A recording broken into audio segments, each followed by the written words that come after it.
সাদুদ্দিনের বোলদামির কারণে বাংলাদেশ দ্বিতীয় গোলটি হজম করেছে। এই ভিডিওটা একটু দেখুন, তাহলেই স্পষ্ট হবেন আপনিও।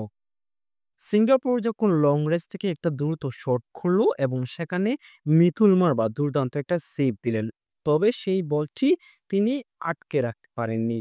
কাছে থাকা ৯ নম্বর জার্সি পরিহিত প্লেয়ারটি সেখানে উপস্থিত ছিলেন এবং সেখানে কিন্তু সাদুদ্দিনও তার পাশে ছিলেন।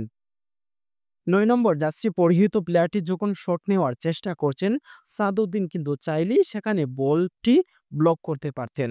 কিন্তু সাদউদ্দিন সেখানে কি বোকামিটাই না করলেন।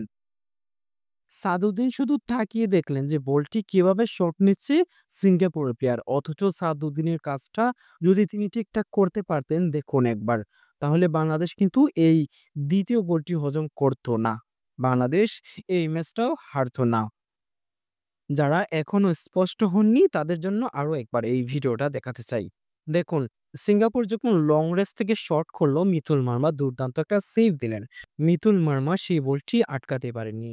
কাছে থাকা ৯ নম্বর জার্সি পরিহিত প্লেয়ারটির কাছে বল যায় এবং সেখান থেকে তিনি শট নেওয়ার চেষ্টা করছেন। অথচ সাদউদ্দিন সেখানেই উপস্থিত ছিলেন। চাইলেই সেখানে একটা ব্লক করতে পারতেন এবং বাংলাদেশ দ্বিতীয় গোলটি কিন্তু হজম করতো না। হয়তো আজকে বাংলাদেশ ১-১ গোলে ড্র করতো এই ম্যাচটি।